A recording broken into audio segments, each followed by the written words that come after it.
Shalom Aleichem, nous allons avoir le plaisir aujourd'hui ensemble, Be'ezrat Hashem, de pouvoir étudier la page Yud Bet du traité Nazir. Je vous souhaite beaucoup de Hatzlacha. Précisément, nous sommes donc 2 lignes avant la fin du verso de la page Yud Aleph, et on va donc lire ensemble le nouvel enseignement de Rav Yitzhak Bar Yosef au nom de Rabbi Yochanan.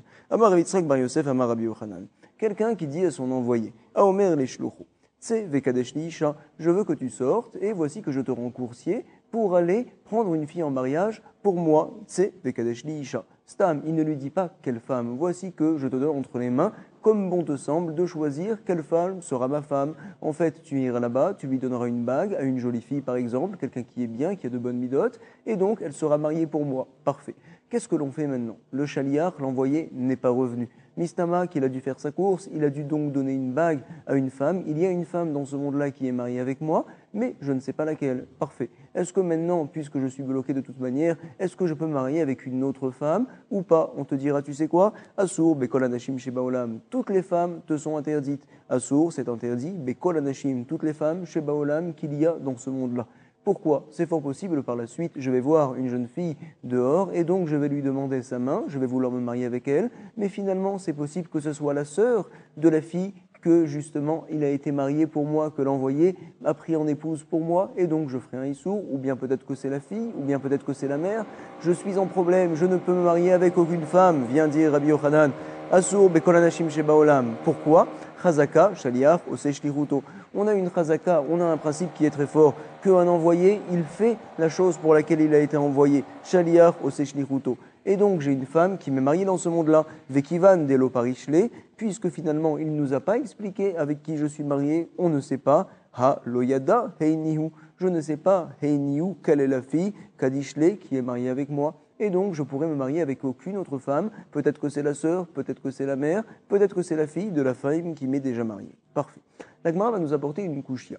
Itivé, il a été objecté. Resh Lakish, il dit à Rabbi Yochanan. Tu sais, les Tanaïm nous ont enseigné dans le traité Kinim, c'est une Mishnah là-bas. Ken, c'est Touma. Il y a plusieurs personnes qui sont obligées, qui ont une mitzvah d'apporter un ken, un nid, on va dire, à savoir 2 oiseaux en korban, par exemple, si jamais ils ont la tsarat, ils ont donc des plaies sur le corps, ou bien une femme qui a eu des enfants, une yoledette, par exemple, alors ils doivent apporter un ken, 2 oiseaux. Alors il a été enseigné. Ken, c'est Touma, chez Parcha. Gozal et Chad Mehem, la Avira Olam. Si jamais on a une Ken Setuma, à savoir donc on a 2 oiseaux, on n'a pas dit lequel il est Korbanola, lequel il est Korban Khatat, c'est vrai. Et il y a un des 2 oiseaux qui s'est envolé. Sheparcha, Gozal et Chad Mehem, le Avira Olam. Oh, Sheparcha, les Ben Khataot Metot. Ou bien donc, soit l'oiseau s'est envolé dans le ciel, soit Behemet, il est parti, il s'est mélangé avec d'autres oiseaux qui étaient également des Korban Khatat, qui devaient mourir. Pourquoi? Parce que finalement, on n'a plus eu besoin d'eux. Alors, quel sera le digne finalement? O Shemet et Chad Mehem, j'ai un des 2 oiseaux qui est mort, et je ne sais pas en fait lequel finalement, parce que j'ai jamais dit voici que tel oiseau est un korban khatat, tel oiseau est un korban ola. Stam, j'avais pris 2 oiseaux, je les avais enfermés dans une cage et j'avais dit ces oiseaux-là seront mes korban, c'est mon ken justement pour être mes chapers, par exemple si j'avais la tsarat. Alors donc, il a été enseigné. Oshemet et Chadmehem, Yikar Zoug Lacheni. Qu'est-ce que je vais faire? Un oiseau est parti. Je vais prendre donc un oiseau, un Zoug, donc dans la rue par exemple, pour la chenille, pour l'autre oiseau qui est encore enfermé dans la cage. Comme ça, on me dit, Veilou Ken Mefureshet. Tu sais quand est-ce que ça va marcher? Quand j'ai un ken, quand j'ai 2 oiseaux, et que Béhémet, j'ai pas dit que celui-là il est korban ratat et celui-là il est korban ola. Non, j'ai 2 oiseaux, j'ai dit que c'est 2 korban, je vais les utiliser ces 2 oiseaux-là, mais j'ai pas dit lequel. Dans ce cas-là, c'est bon, je peux aller chercher un autre oiseau et dire voici par la suite que celui-là c'est un korban ratat, celui-là c'est un korban ola. Ça va marcher. Si par contre, justement, on voit dans la Gemara ici, comme quoi j'avais déjà été méfarèche, j'avais dit voici que tel oiseau c'est le ratat, tel oiseau c'est le ola. Par la suite, j'ai un des 2 oiseaux qui s'est envolé, mais je ne sais pas lequel finalement. Et également, il n'est pas revenu. Alors, je ne peux pas dire que dans ce cas-là, je vais aller chercher un autre oiseau dehors dans la rue, par exemple, donc dans les champs ou bien dans les forêts, pour aller le remplacer. Pourquoi? Parce que de toute manière, je ne saurais pas lequel est un korban khatat, lequel est un korban ola. C'est ce que l'on va dire tout de suite. Veilou ken mefureshet. Si c'est un ken qui est mefourage, donc j'ai dit clairement, ça c'est un korban khatat, ça c'est un korban ola, alors là, j'ai pas de solution. En lo takana. En tout cas, on nous dit Veinu sharkinim be'alma mitaknan, tu sais comme quoi, shahar kinim, d'autres personnes qui ont besoin également de faire un ken, ils n'ont aucun problème, ils peuvent arranger l'affaire, ils peuvent aller prendre des oiseaux dans les forêts, dans les champs, sans aucun problème. Ah, peut-être on devrait être au chèche, peut-être que l'oiseau qui s'est enfui de chez moi hier par exemple, c'est lui que mon ami a attrapé, et donc cet oiseau-là c'est un korban khatat par exemple, et lui il ne peut pas l'apporter en tant que korban-ola, peut-être qu'on devrait avoir ce problème du fait qu'on ne dit pas une telle chose. On apprend d'ici, on a une preuve comme quoi, puisque l'oiseau s'est envolé, alors on considère qu'il est battel, qui s'annule parmi tous les oiseaux. On devrait dire pareil au sujet de la femme. C'est vrai que j'ai une femme qui m'est mariée, mais on considère qu'elle est battel parmi toutes les autres femmes, et donc je n'ai rien à craindre finalement. Je peux prendre une autre femme et me marier avec elle également, sans avoir à craindre que peut-être que c'est la sœur, peut-être que c'est la mère, peut-être que c'est la fille de la fille qui m'était mariée. Pourquoi? Parce que cette fille-là, elle est battel, elle s'annule dans le lot de la même manière que l'oiseau vient à s'annuler. Comme ça nous dit l'Agmara. Veilu shalar sharkinim, tu sais au sujet des autres ken, les gens qui veulent apporter des autres oiseaux, Béalma en général, mitaknan, il n'y a pas de problème. Veama, et pourquoi on dit une telle chose? Lema, kol chada vechada, dilma, hainiu. Aussi, tu sais, on devrait dire comme quoi, kol chada vechada, chaque oiseau, peut-être que Béhemet, c'est lui, hainiu, c'est lui l'oiseau qui s'était enfui de notre ami au départ, et c'était peut-être un korban khatat ou un korban rola, et donc maintenant on ne peut pas l'utiliser parce qu'on ne sait pas ce que c'est finalement. On a ici d'une preuve, comme quoi finalement l'oiseau est battel, il s'est annulé, que la femme également elle s'annule, nous demande l'Agmara. L'Agmara nous dit ce n'est pas pareil. Amarle, Kamina, Ana, tu sais, moi ce que je t'ai dit Rabbi Yochanan, à quel sujet je t'ai parlé? Isha, Delonaïcha, au sujet d'une femme. Pourquoi? Parce qu'une femme, Delonaïda, elle ne bouge pas, pardon. C'est-à-dire qu'une femme, c'est vrai qu'elle va faire les courses des fois, mais elle revient à la maison, elle est plus fixe. Et donc, il y a un principe très important qu'on voit dans le chasse, comme quoi un issour qui est fixe, qui a un point fixe, alors c'est un issour qui est plus important, qui a beaucoup plus de mal à s'annuler dans la masse. Par contre, donc, au sujet des oiseaux, les oiseaux partent de nid en nid, d'endroit en endroit, ils n'ont pas de point fixe, et la raison pour laquelle également,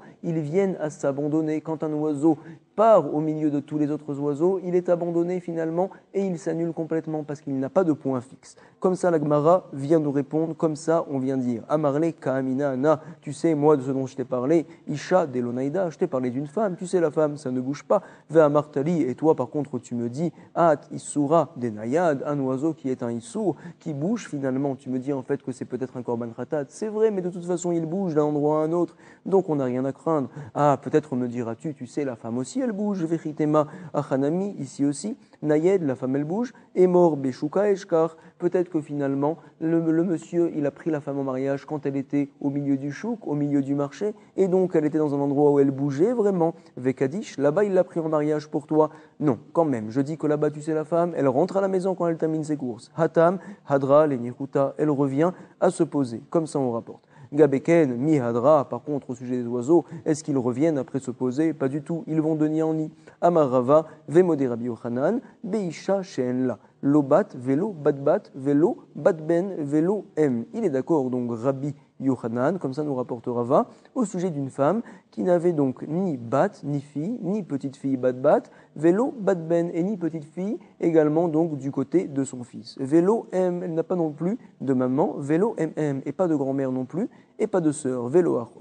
C'est-à-dire donc, à un moment en fait, ce que je voulais faire moi, j'ai dit à Réhouven, va me chercher une femme pour que je puisse me marier avec elle. Réhouven n'est pas revenu, je ne sais pas finalement quelle femme il a pris en mariage pour moi, c'est vrai. Mais par la suite, je veux venir me marier avec une fille qui s'appelle, on va dire, Rachel, alors je veux lui faire des kiddushin. Ah, mais fais attention, pourquoi? Parce que Rachel, elle a des sœurs, elle a des petites filles, elle a des filles, elle a une grand-mère, elle a une mère, et donc peut-être finalement que tu es déjà marié avec sa maman, tu es déjà marié peut-être avec sa sœur, alors on te dit, tu sais, si jamais, au moment où tu as envoyé ton envoyé, par exemple Réhouven, alors tous les proches de cette fille-là, Rachel, alors toutes ces filles-là, elles étaient mariées à ce moment-là. Donc de toute manière, Réhouven, quand tu l'as envoyé, ne pouvait pas aller donner une bague, finalement, donc on va dire à une fille qui était déjà mariée, ça ne marche pas. Donc tu n'as rien à craindre. Rachel, tu peux te marier avec elle, parce que toutes ses proches à elle, au moment où tu as envoyé Réhouven, alors elles étaient déjà mariées. Et même si par la suite, 2 jours après, par exemple, après que tu aies envoyé Réhouven, elles ont été divorcées. Ah, mais peut-être que Réhouven, par la suite, quand il est arrivé là-bas, dans telle et telle ville, il a vu cette fille-là, qui donc a été divorcée, qui était la sœur, par exemple, de Rachel, maintenant avec qui tu veux te marier. Et donc là, tu rentres dans un problème. Peut-être qu'on devrait craindre une telle chose. Quand même, on ne le craint pas. Ve'afralpi shaitala achota venit garsha. Et bien qu'il avait une sœur, finalement, elle avait une sœur Rachel, et cette sœur-là a été divorcée par la suite. Quand même, on dit, ne t'inquiète pas, Léa Mikan, puisque le divorce a eu lieu après que tu as envoyé Réhouven. La raison, c'est quoi? Dehaï Charé. Quand même, tu as le droit de te marier avec Rachel. Maïtama, quelle est la raison? Debeaï Shaata, Dekeamarle, Havenesivan, Legavre. Parce qu'au moment où tu as dit Aïshaata, Dekeamarle, que tu as dit, va s'il te plaît faire la shlichut pour moi, va me trouver une femme. Havenesivan, elle était mariée, Legavre, avec un homme. Et donc, Kimashve Shaliar, Beminta, Dekaime, Kame.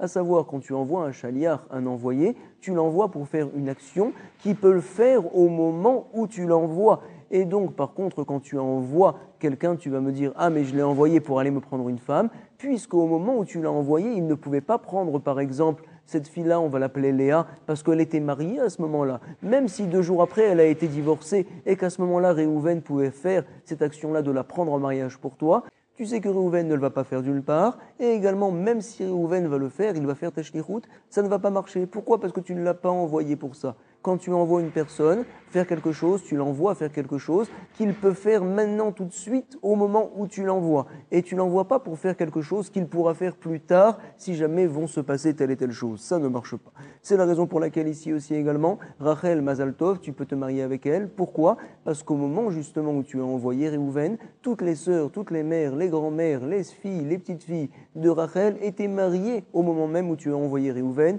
même si par la suite elles ont été divorcées, comme ça nous rapporte la Gemara. Maïta ama de Beaïshata de Keamarle, Havenesivan legavre.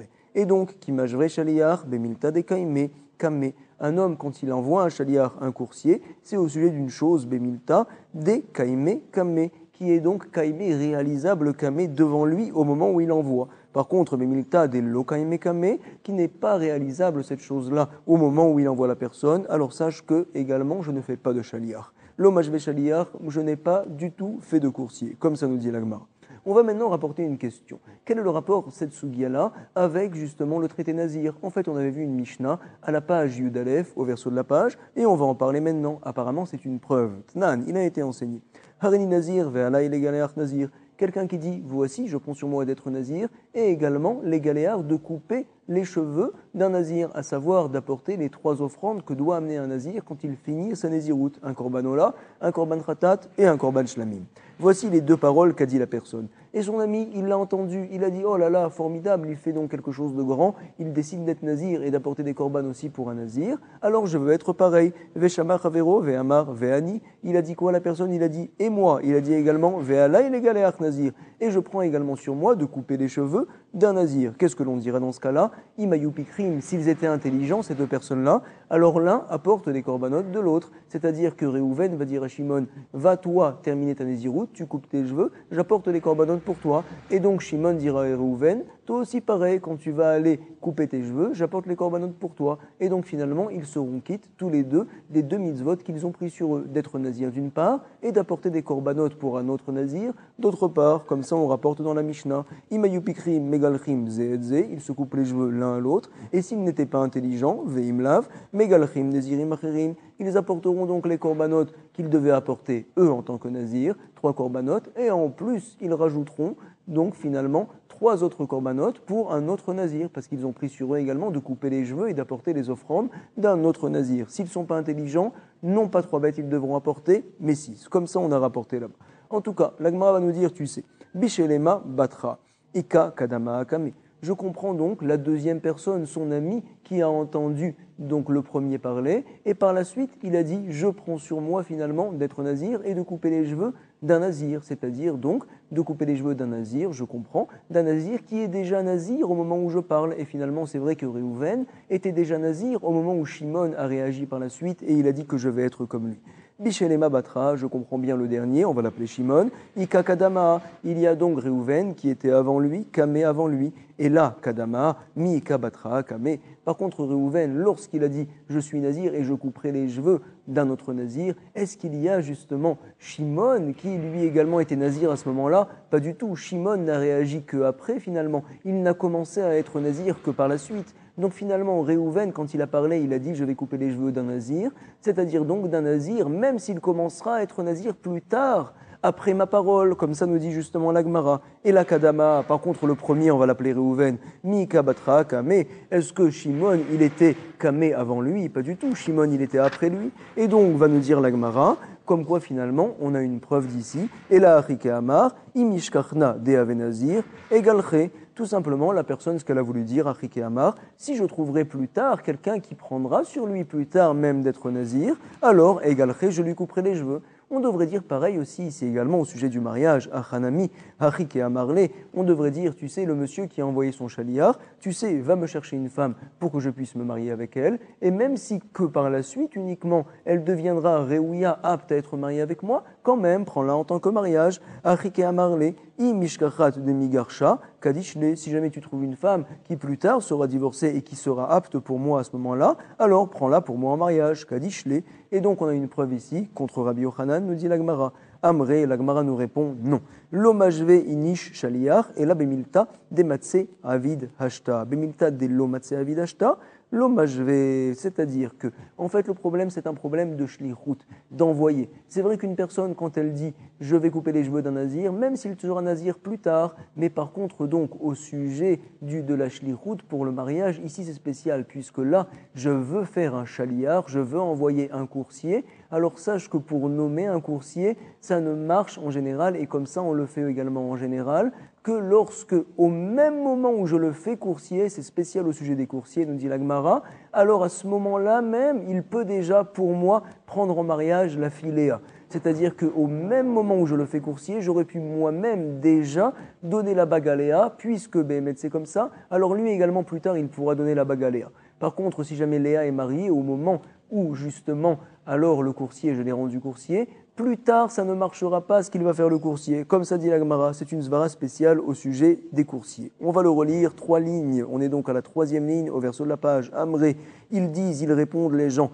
L'hommage veinish, Shaliar, et la bemilta, des matse avidashta. Un homme ne rend son ami Shaliar envoyé que au sujet, et la bemilta, des matse avidashta, que au sujet d'une chose qu'il peut faire maintenant. Par contre, bemilta de l'omatse avid leashta, une chose qu'il ne peut pas faire tout de suite, l'hommage ve, il ne le rend pas Shaliar. Point.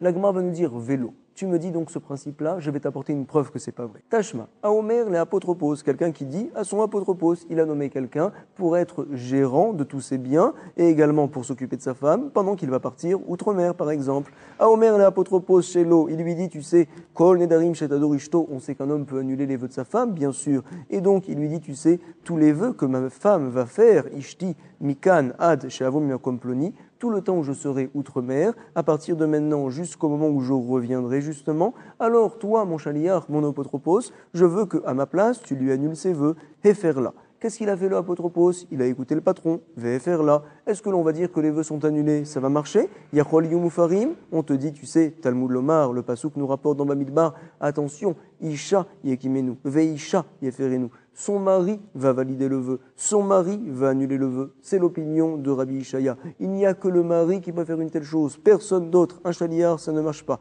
Rabbi Yonatan n'est pas d'accord. Vers Rabbi Yonatan Omer, tu sais, Matzinu bekol makom. Attends, on a vu dans la Torah partout un principe qui se retrouve à chaque fois. Shlucho shel adam, kamoto. L'envoyé d'un homme, il est exactement comme l'homme même. Donc puisque lui peut annuler le vœu, également il peut faire un envoyé, ça va marcher. En tout cas, qu'est-ce qui nous intéresse? Ta'ama de Marachmana, Ishaye Kemenu, Ve Ishaye Ferenu. Toute la raison pour laquelle on a dit, selon le premier Tana, que ça ne marche pas, Rabbi Ishaya, c'est parce qu'il est marqué dans la Torah, Isha, son mari, Yekimenu, il validera. Son mari, il annulera. Isha Yeferenu également. Ha, Lavari, si par contre il n'y avait pas de pasouk spécial, j'aurais dit en effet, selon tout le monde, même selon Rabbi Ushua, comme quoi le gérant, l'apotropos, il aurait la possibilité d'annuler les vœux. Parfait. La Gemara nous dit, tu sais, je ne comprends pas. Veilou Gabedide, est-ce que lui-même pourrait annuler les vœux au moment où il a envoyé son chaliar? Il nous a été enseigné qu'il ne peut pas, Tania, Aomer leishto kol nedarim shetadorim mikan ve'at shavo mimakom ploni. Quelqu'un qui dit à sa femme, kol nedarim, tous les vœux que tu vas faire plus tard chez Tadori, à partir de maintenant jusqu'à ce que je revienne d'outre-mer. Quel sera le din? Iyu kayamim, je veux te les valider ces vœux-là. Dès maintenant, avant même de les avoir entendus, je te les valide. C'est rien du tout, lo amarkloum, c'est sûr en fait qu'il ne sait pas vraiment ce qu'il dit, il ne sait pas à quel point sa femme peut s'engager à des choses, et donc pour les valider ces choses-là, on ne tient pas compte de ses paroles. Tout le monde est d'accord, lo amarkloum. Hareen, Moufarim, par contre, si jamais il dit, voici que dès maintenant, je t'annule les vœux que tu viendras à faire quand je partirai outre-mer. Alors tu sais, dans ce cas-là, va nous dire Rabbi Eliezer, ça va marcher. Rabbi Eliezer, Omer, Moufar, sans entendre le vœu, tu as la possibilité de pouvoir annuler le vœu déjà. Mais ce qui nous intéresse maintenant, c'est Chachamim. Ils ne sont pas d'accord. Vechachamim omrim et no Moufar, le vœu n'est pas du tout annulé. Pourquoi? Pour annuler un vœu, il faut que tu l'entendes. Il faut également que le vœu a déjà été fait, comme ça on l'apprend de là-bas.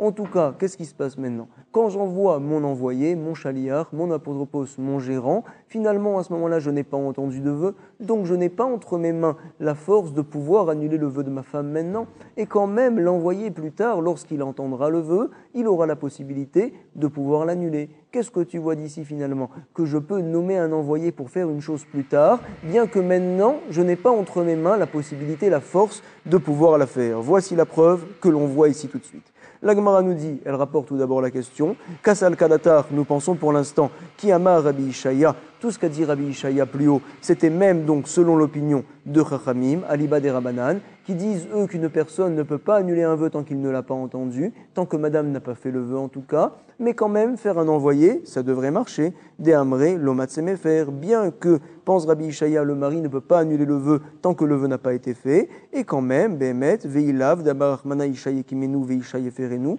il serait d'accord, même Rabbi Ishaya, que si la Torah n'avait pas précisé que c'est que le mari qui peut valider et qui peut annuler, alors j'aurais dit comme quoi le gérant, l'apotropos, peut l'annuler, avait mes faire. Et donc tu vois qu'un envoyé peut donc faire une action, bien qu'au moment où il a été nommé, le patron, on va dire, ne pouvait pas la faire, cette même action-là. L'Agmara nous dit non, tu sais, on n'a pas de preuve d'ici. Vedilma, alibade Rabbi Eliezer, peut-être que toute la marloquette, Rabbi Ishaya, Rabbi Yonatan, c'est selon l'opinion de Rabbi Eliezer uniquement. Rabbi Eliezer qui pense que le mari peut annuler un vœu même s'il ne l'a pas entendu, alors ils sont en marloquette au sujet de Rabbi Eliezer. Selon l'opinion de Rabbi Eliezer, Rabbi Ishaya et Rabbi Yonatan, est-ce que également je peux faire un gérant, un envoyé pour annuler les vœux de ma femme pour plus tard? C'est tout la marloquette au sujet de Rabbi Eliezer. Par contre, selon Chachamim, du fait que moi, je ne peux pas maintenant annuler le vœu, Vadaï, en aucun cas, je n'aurai la possibilité de faire un chaliar, un envoyé, pour annuler le vœu plus tard lorsqu'il viendra à l'entendre. Nous dit donc l'Agmara, Aliba de Rabbi Eliezer, toute la marloquette de Rabbi Ishaya et Rabbi Yonatan, c'est uniquement selon l'opinion de Rabbi Eliezer. Toi, tu peux annuler le vœu, est-ce que tu peux faire un apotropos, un envoyé pour annuler ce vœu-là? Mais selon Chachamim, puisque toi, tu ne peux pas annuler le vœu, en aucun cas, tu n'aurais les forces de pouvoir également faire un envoyé, un chaliar, pour annuler le vœu. Parfait. La Gemara va nous dire, tu sais, selon Rabbi Eliezer, je n'ai aucun intérêt finalement à faire un envoyé pour annuler le vœu. J'ai qu'à dès maintenant finalement dire, le vœu, je l'annule et Béhémet, ça devrait être annulé. Tous les vœux que tu vas faire, toi, madame, quand je vais partir en outre-mer, sache que dorénavant, ils sont annulés, puisque de toute manière, j'ai entre mes mains la possibilité de le faire. Quel est mon intérêt de faire un apotropos, de faire un envoyé pour une telle chose? Iachi, si c'est ainsi, la Mali, les Chavouye Chalia, quel est l'intérêt pour lequel il a nommé un envoyé? L'iferla Iou, il a qu'à lui-même annuler le vœu Iou, lui-même. Kesavar dilma mishtalina, oratachna, omatridna. Tu sais, il pense comme quoi c'est possible que plus tard je serai très occupé, par exemple matradna, oratachna, ou bien je serai en colère. Et donc au moment de partir loin, quand je vais partir outre-mer, à ce moment-là, je n'aurai pas la tête de lui dire à ma femme, voici que je t'annule tous tes vœux que tu feras quand je partirai outre-mer. Et Béhémet nous rapporte les Mefarshim. Également le dire maintenant à sa femme, c'est trop dur pour lui. Il a peur que madame vienne à s'énerver quand il va lui dire, tu sais, les vœux que tu feras quand je partirai outre-mer dans 2 mois, alors tous ces vœux-là désormais te seront annulés. Ça ne va pas passer, c'est la raison pour laquelle il fait une telle chose. En tout cas, Maskanat Advarim, on est dans la Gemara pour l'instant, on voit clairement que l'opinion de Rabbi Yochanan n'est pas repoussée. En effet, quelqu'un qui dit à un chaliar, voici que tu es mon envoyé pour aller donner une belle bague, pour aller marier une fille pour moi. Si jamais le chaliar n'est pas revenu, eh ben monsieur, tant pis pour toi, tu ne pourras te marier avec aucune femme. Chaque femme, j'ai peur, peut-être que c'est la sœur de la fille qui est mariée avec toi, peut-être que c'est sa fille, peut-être que c'est sa mère, et donc elle t'est interdite. Parfait. Voici ce qu'on a vu dans la Mishnah. On va voir maintenant une nouvelle Mishnah. Elle nous dit la nouvelle Mishnah, Hare alai legalea chatzi nazir. Quelqu'un qui dit des mots un peu bizarres. Voici, je prends sur moi de couper les cheveux et donc d'apporter des offrandes pour un demi-nazir. Quel serait le dire? Veshama chavero. Son ami également, il a entendu une telle chose. Et qu'est-ce qu'il a dit? Ve'amar, ve'ani, ve'alai legalea chatzi nazir. Et moi aussi également, je couperai les cheveux d'un demi-nazir. Voici ce qu'il a rajouté cette personne-là. Alors, qu'est-ce que l'on fera dans ce cas-là? Zemegaleach nazir shalem, vezemegaleach nazir shalem, dit Rabbi Meir. Rabbi Meir, tu sais, En Adam motzi devarav levatala, une personne quand elle parle, c'est forcément pour quelque chose. Ça n'existe pas de couper les cheveux d'un demi-nazir. En fait, il voulait se rendre chayav d'apporter la moitié des offrandes du nazir. Un nazir doit apporter 3 offrandes, alors je donnerai l'argent pour une offrande et demie par exemple. Tu sais, selon Rabbi Meir, ça ne marche pas. Et comme c'est sûr que tu ne dis pas tes paroles en l'air, en fait, on comprend que tu as voulu prendre sur toi d'apporter les 3 offrandes complètement. Et donc on dira, Ze megaleach nazir shalem, l'un coupera les cheveux d'un nazir entier, à savoir qu'il apportera 3 offrandes, et l'autre également, son ami qui a réagi quand il a parlé, devra également apporter 3 offrandes. Veze megaleach nazir shalem. Parfait, c'est l'opinion de Rabbi Meir. Chachamim ne sont pas d'accord. Chachamim omrim, ze megaleach chatzi nazir, veze megaleach chatzi nazir. Béhémet, oui, ça va marcher. Moi, je coupe les cheveux d'un demi-nazir, et toi, tu coupes les cheveux d'un demi-nazir. À savoir, moi et toi, mon ami, on va donc prendre notre argent, on va le mettre en commun, et donc on aura finalement 3 corbanotes, on apportera un corban pour le nazir finalement, les 3 corbanotes, comme ça va marcher. Voici la marloquette de Rabbi Meir Chachamim, il est bon qu'on fasse un sikoum. C'est-à-dire que moi j'ai dit, voici je prends sur moi de couper les cheveux d'un demi-nazir. Et mon ami il a dit, moi aussi pareil. Alors, opinion de Rabbi Meir, toi tu apportes pour tout un nazir entier, à savoir 3 offrandes, et ton ami aussi également, il apportera pour un nazir 3 offrandes. Parfait. Chachamim ne sont pas d'accord. Moi je donnerai l'argent pour un demi-nazir, à savoir pour une offrande et demie, et mon ami également donnera l'argent pour une offrande et demie, et donc on sera choutaf finalement, on sera associé pour apporter les corbanotes d'un nazir, les 3 corbanotes avec notre argent commun. Parfait. Rava va maintenant venir nous expliquer quelle est précisément la marloquette de Rabbi Meir et Chachamim. Tu sais, Amar Rava, à Kol Modim, ils sont d'accord, Rabbi Meir et Chachamim, Kol Echad et Amar, partout où la personne a dit Chatzi Korbanot Nazir Alai, la moitié des offrandes d'un nazir, je prends sur moi. Alors là, Chatzi Korban, Maïté. Bien sûr, donc la personne devra amener, tout le monde est d'accord, la moitié des corbanotes, un corban et demi, à savoir par exemple, il y a un corban khatat, un corban ola, un corban shnamim, ça fait en tout 1000 shekels, alors je devrais apporter 500 shekels. Pourquoi? J'ai dit clairement, tu sais, j'ai dit la moitié des corbanotes, des offrandes, donc la moitié se rapporte aux offrandes de manière claire. Parfait. En tout cas, korbanot chatzi nazir alai, quand la personne dit par contre j'apporterai les offrandes d'un demi-nazir, donc le demi ne se reporte pas sur le mot offrande mais sur nazir, tout le monde va être d'accord également, va nous dire Rava, koulé korban bayaïte, tout le monde sera d'accord que je dois apporter toutes les offrandes du nazir, puisque la moitié, ça s'est rapporté au nazir. Il n'y a pas de moitié de nazir. J'ai dit également que je vais apporter les offrandes, les korbanes. Donc, BML, je me devrais d'apporter les korbanes d'un nazir entier. Il n'y a pas en effet de demi-nazir. Donc, finalement, quelle est la marloquette? Va nous dire la Gemara. Dans quel cas, ils ne sont pas donc d'accord. On va le relire tout d'abord. Amar Rava. Akol modim kol echad amar chatzi korbanot nazir alai chatzi korban maïté. Par contre, si jamais la personne a dit les offrandes d'un demi-nazir, korbanot, chatzi nazir alai, tout le monde est d'accord également, koulé korban, il est atouillé. Il faut apporter tous les corbanotes, les 3 offrandes du nazir. Ça n'existe pas en effet, un demi-nazir. Maïtahama, dea lo ashkachan, nezirut le palga. Quelle est la raison? Tu sais, parce qu'en fait, on n'a jamais vu, on n'a jamais trouvé une demi-nezirut, nezirut le palga. Quelle est précisément leur marloquette? Nous dit la Gemara dans la Mishnah, veki pligé, belishna de matnitin, pligé. Rabbi Meir, qu'est-ce qu'il pense savoir? Kivan de amar areala, et puisque la personne a dit au début de ses paroles, je prends sur moi, areala et sur moi. Alors tu as dit, je prends sur moi, finalement, echayev a coulé korban. Dans ce cas-là, on considère que tu es chayav de toutes les offrandes. Tu prends sur toi quoi? Tu prends sur toi la chose qu'un nazir apporte apparemment, bien que tu ne l'as pas dit de manière claire, c'est-à-dire les 3 corbanotes, à couler korban nezirut. Et par la suite, tu as dit, Vechik et Amar Chatsi Nezirut, la moitié des Nezirut. En fait, tu as voulu changer d'avis. Lav Kol Kaminé, tu n'es pas cru finalement. Et donc, tu devras apporter les corbanotes entiers, les 3 korbanes d'un nazir. Chachamim ne sont pas d'accord. Verbanan Savré, tu sais comme quoi, Nadar, Vepetar, Imo, ou à savoir tout simplement c'est un vœu, et le pétard, l'explication du vœu qui est à côté.